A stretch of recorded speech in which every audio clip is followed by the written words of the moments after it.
السلام عليكم ورحمة الله وبركاته نحمد الله العظيم ونصلي على رسوله الكريم أما بعد அன்பான பெரியோர்களே, ஜமாத்தார்களே, அல்லாஹ்வின் மகத்தான கிருபையால் ஃபஜ்ருடைய தொழுகையை இமாம் ஜமாஅத்தோடு தொழுதுவிட்டு குர்ஆனுடைய விளக்கங்களை தெரிந்து கொள்வதற்காக நாம் எல்லாம் அமர்ந்திருக்கிறோம்.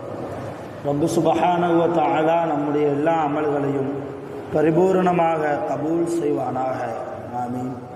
கைரு பரக்கத்துகள் நிறைந்த நாளாக கெட்ட முடிவுகளை விட்டும், முசீபத்துகளை விட்டும், உலகத்தின் ஆபத்துகள், திடீர் மரணத்தை விட்டும், ஷைத்தான்கள், பொறாமைக்காரர்களுடைய தீங்குகளை விட்டும் பாதுகாப்பு பெற்ற நாளாக அல்லாஹ் இந்த நாளை நமக்கு அமைத்து தருவானாக. ஆமீன். சங்கையானவர்களே, அல் காரிஅத்து மல் காரியா என்கிற சூறாவை பற்றி இன்றைய தினம் நாம் பேசுவதற்கும் யோசிப்பதற்கும் இருக்கிறோம். அல் காரியா என்றால் திடுக்கத்தை ஏற்படுத்தக்கூடிய சம்பவம் என்று அர்த்தம். அல் காரியா என்றால் திடுக்கத்தை, ஒரு விதமான பயத்தை ஏற்படுத்தக்கூடிய ஒரு சம்பவம். அந்த சம்பவத்தை குறித்துத்தான் அல்லாஹ் இந்த சூறாவிலே மறைமுகமாக இலைமறை காயாக பேசுகிறான். உலகம் அழிவதை இந்த சூறாவிலே அல்லாஹ் சொல்கிறான். உலகம் எப்படி அழியும், உலகம் அழிகிற போது மனிதர்கள் எப்படி அழிக்கப்படுவார்கள், இந்த பூமியிலே ரொம்பவும் பிரம்மாண்டமாக இருக்கக்கூடிய மலைகள் எல்லாம் உலகம் அழிகிற போது எப்படி மாறி போகும், நாளை உலகம் அழிந்ததற்கு பின்னால் கியாமத் நாளில் மீசான் என்கிற தராசில் நன்மைகளையும் தீமைகளையும் எடை போடுகிற போது நன்மை என்கிற அந்த தராசினுடைய தட்டு கணத்தால் தாழ்ந்தால் அவர் எப்படிப்பட்ட வாழ்க்கையை கியாமத்தில் வாழ்வார். ஒருவேளை நன்மைகளை விட அவர் செய்த தீமைகள் கணத்தால் தாழ்ந்து விட்டால் அவருடைய தங்குமிடம் எங்கே, அது எப்படிப்பட்ட இடம் என்பதைத்தான் அல்லாஹ் இந்த சூறாவிலே ரொம்பவும் ரத்தின சுருக்கமாக சொல்கிறார். அல் காரிஅத்து மல் காரியா, திடுக்கிறக்கூடிய நிகழ்ச்சி.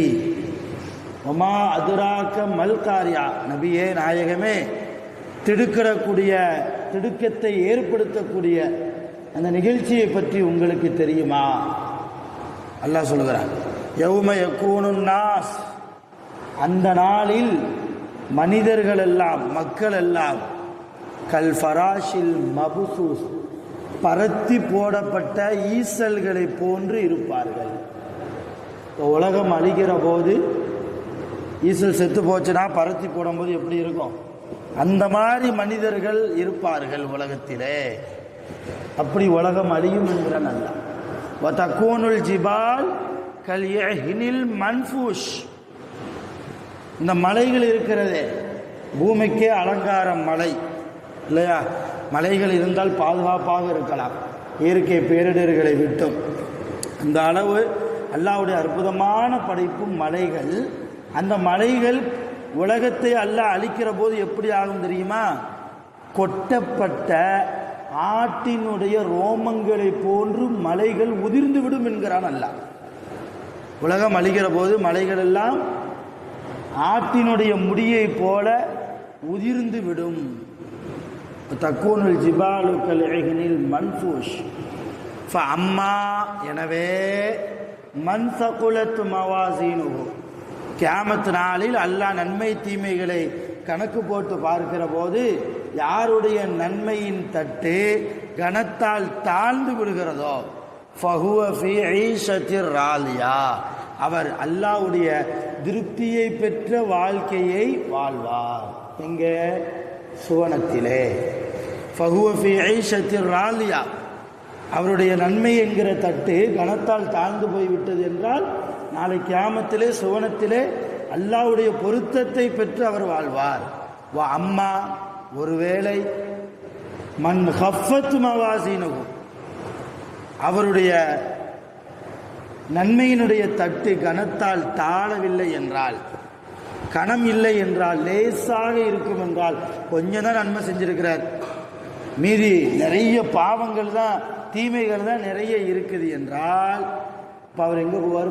உம்முஹு ஹாவியா, அவர் ஹாவியா என்ற நரகத்திற்கு போவார்.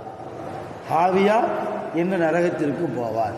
ஒமா அதுராக்க மாஹியா, நபியே அந்த ஹாவியா என்கிற நரகம், அதை பற்றி உங்களுக்கு நான் அறிவிக்கட்டுமா? நாருன் ஹாமியா, அதுதான் சுடப்பட்ட சூடாக இருக்கக்கூடிய அல்லாஹ்வுடைய நெருப்பு நரகம் என்று சொல்லி அல்லாஹ் அல்காரியாத்து மல்காரியா என்கிற இந்த சூறாவில் உலகத்தினுடைய முடிவு எப்படி இருக்கும், உலகம் அழிகிற போது மனிதர்கள் எந்த நிலையில் அழிந்து போவார்கள், மலைகள் எந்த நிலையில் அழிந்து போகும், நாளை கியாமத்தில் மீசான் என்கிற தராசில் நன்மைகள் தாழ்ந்தால் அல்லது நன்மைகள் தாழாவிட்டால், தாழ்ந்து போகாவிட்டால் நம்முடைய நிலைமை என்ன என்பதை மிக ரத்தின சுருக்கமாக அல்லாஹ் இந்த சூறாவிலே நமக்கு வைத்திருக்கிறார். அது அருமையான பெருமக்கள், நிறைய நிரந்தரமான அந்த கியாமத்துடைய வாழ்க்கையை நோக்கி நாம் பயணம் செய்ய வேண்டும். மவுத் இருக்கிற, இந்த மவுத்துக்கு தஃசீர் எழுதுகிற போது பெரிய பெரிய முஹத்திஸீன்கள், முஃபஸ்ஸிரீன்கள், குர்ஆனுக்கு தஃசீர் எழுதக்கூடிய இமாம்கள் மவுத்துக்கு என்ன எழுதுவாங்க தெரியுமா? அல் இன்திகாலு இலல் ஆஹிரா, அல் இன்திகாலு இலல் ஆஹிரா என்று எழுதுவார்கள். அப்படின்னா என்ன அர்த்தம்னா, மறுமையை நோக்கி பயணம்தான் மவுத்து, மறுமையை நோக்கி பயணப்பட்டு போகிறது தான் மவுத்து என்பது. மறுமைக்கு நம்ம போகிறதுக்கு எது தடையாக இருக்குது? மவுத்து தானே தடையாக இருக்குது. மவுத்து வந்துருச்சுன்னா கபூரில் இருந்து அவருடைய மறுமையின் பயணம் தொடங்குகிறது. அந்த பயணம் இனிமையான பயணமாக ஆக வேண்டும் என்றால் நன்மைகளை அதிகமாக நம்ம செய்யணும், அதிகமான நன்மைகள். அடுத்தவங்களை பற்றி யோசிக்கிறதுக்கே வேலை கொடுக்கக்கூடாது. நான் இன்னைக்கு எவ்வளவு நன்மை செஞ்சேன். சஹாபாக்களுடைய ஒரு வழக்கு என்ன தெரியுமா? இரவுல தூங்க போகிறதுக்கு முன்னால் பாய் விரித்து உட்கார்ந்து உடனே படுத்துட மாட்டாங்க. காலையில் எத்தனை மணிக்கு எந்திரிச்சோம், இந்த மணி வரைக்கும் என்னென்ன அமல்கள் செய்திருக்கிறோம் என்று மனதிற்குள்ளேயே பட்டியல் போட்டு பார்ப்பாங்க. என்னென்ன நன்மைகள் செஞ்சோம், என்னென்ன தீமைகள் செஞ்சுருக்கிறோம். தன்னை அறியாமல் ஒரு பொய் பேசியிருக்கலாம், யாரை பற்றியாவது ஒரு புறம் பேசியிருக்கலாம், அல்லது ஒரு நேர தொழுகையை தவறி போய் தொழுதிருக்கலாம், இல்லைனா லேட்டாக வந்திருக்கலாம், இல்லைனா தொழாமலேயே விட்டுருக்கலாம் சில காரணத்தினால. இப்படி ஏதாவது பாவம் செஞ்சுருக்கிறோமா என்று அவங்க யோசிப்பாங்க. அப்படி பாவம் செய்திருந்தால், ஒரு சின்ன பொய் பேசியிருந்தாலோ புறம் பேசியிருந்தாலோ, சாதாரணமாக ஒரு தொழுகைக்கு லேட்டாக வந்திருந்தாலோ, சஹாபாக்கள் அன்று இரவு தூங்க மாட்டார்கள். வரலாறு இருக்கு. சஹாபாக்கள் அந்த நைட் என்ன செய்ய மாட்டாங்க, அவங்களுக்கு தூக்கம் வராது. என்ன செய்வாங்கன்னா, விடிய விடிய ரப்பிடத்தில் தொழுது குர்ஆன் ஓதி திக்ர் செய்து, யா அல்லாஹ் இந்த பாவத்தை மன்னித்து விடு, தொழுகைக்கு லேட்டாக வந்துட்டேன் என்னைய மன்னிச்சிரு என்று சொல்லி நைட்டு ஃபுல்லாக தௌபா கேட்கக்கூடியவர்களாக, அல்லாஹ்விடத்தில் அழுது மன்றாடக்கூடியவர்களாக சஹாபாக்கள் இருந்திருக்கிறார்கள். நாமெல்லாம் ஏமாத்துறோம், நன்மைகளை விட பாவங்கள் தான் நிறைய இருக்குது இல்லையா? இன்றைக்கி நம்ம சாதாரணமாக நம்ம பிள்ளைகளை எடுத்துக்கிட்டா எக்ஸாம்னு காரணம் சொல்லி தொழுகைக்கு வர்றதில்லை இல்லையா? எக்ஸாம்னு காரணம் சொல்லி ஓதுறதுக்கு வர்றதில்லை, பள்ளிக்கு வர்றதில்லை. எனக்கு எக்ஸாம் இருக்குது, அதனால் தொழுகைக்கு வந்தால் என்னால் என்னுடைய படிப்புக்கு டிஸ்டர்ப் ஆகும், அதனால் நான் வீட்டில் உட்காந்து படிக்கிறேன்னு சொல்லி அவங்க படிக்கிறாங்க என்பதில்லை. பெற்றவங்களை விடுறதில்லை, பெற்றோர்களை என்ன செய்யறதில்லை, நீ தொழலாம் அப்புறம் போய்க்கலாம், இப்போ உட்காந்து படிப்பாங்கிறோம். இப்போ எப்படிப்பட்ட பெற்றோர்களாக இன்றைக்கு பெற்றோர்கள், நவீன பெற்றோர்கள் உருவாகி கொண்டு வருகிறோம். ஆக அருமையான பெருமக்களே, இந்த அல்காரியத்து மல்காரியா என்கிற சூறா நமக்கு தரக்கூடிய படிப்பினை, வாய்ப்புகளை பயன்படுத்தி அதிகமாக நன்மைகளை நாம் சேமிக்க வேண்டும். யாருக்கு எப்போ மௌத்துன்னு தெரியாது, எந்த ஹாஜியார் எந்த நேரத்தில் மௌத்தாகுவார்னு தெரியாது. பேசிக்கிட்டு இருக்கிற நிலைமையிலேயே அல்லாஹ் எனக்கு மௌத்தை தந்துடலாம். இந்த பள்ளிவாசலை விட்டு வெளியே நான் போவேனா எனக்கு தெரியாது, அல்லாஹ் நாடுனா போவேன், இல்லைனா மௌத்து தான். அல்லாஹ்வுடைய மௌத்து வந்ததுக்கப்புறம் இல்லை ஒரு மணி நேரம் டைம் கொடுங்க, என் வீட்டம்மாட சொல்லிட்டு வந்துடுறேன் அவர்கிட்ட கேட்க முடியுமா? இஸ்ராயல்கிட்ட மலக்குள் மௌத்து நேரம் வந்த உடனே ஒரு 10 நிமிஷம் டைம் கொடுங்க, பேங்க் லாக்கரில் 10 லட்ச ரூபா வச்சுருக்கிறேன், அந்த லாக்கை மட்டும் என் பொண்டாட்டிகிட்ட சொல்லிட்டு வரேன்னு சொன்னால் இஸ்ராயல் விட்டுருவாரா? விடமாட்டார். குறித்த நேரத்தில் நமக்குண்டான தவணை முடிகிற போது நம்முடைய உயிர் உடலை விட்டும் பிரிந்து போகும். நான் அதற்கப்புறம் வருத்தப்பட்டு எந்த பிரயோஜனமும் கிடையாது. கிடைக்கிற நேரத்திலேயே அதிகமாக நாம் நன்மைகளை செய்ய வேண்டும்.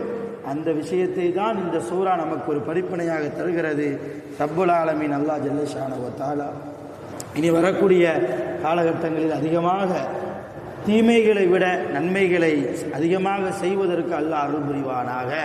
நன்மைகளை செய்வதற்குண்டான தேட்டங்களை அல்லாஹ் நமக்கு ஏற்படுத்தி தருவானாக. ஆர்வங்களை இன்னும் அதிகப்படுத்தி தருவானாக. ரப்புல் ஆலமீன் நாம் செய்கிற எல்லா நன்மைகளையும் பரிபூர்ணமாக நிரப்பமாக கபூல் செய்வானாக. ஆகிரு தஅவானா அல்ஹம்துலில்லாஹி ரப்பில் ஆலமீன். சுப்ஹானல்லாஹி வ பிஹம்திஹி சுப்ஹானக்கல்லாஹும்ம வ பிஹம்திக அஷ்ஹது அன் லா இலாஹா இல்லா அன்த அஸ்தக்ஃபிருக வ அத்தூபு இலைக். ஆமீன். சுப்ஹான ரப்பிக ரப்பில் இஸ்ஸத்தி அம்மா யசிஃபூன். வஸ்ஸலாமு அலல் முர்ஸலீன் வல்ஹம்துலில்லாஹி ரப்பில் ஆலமீன்.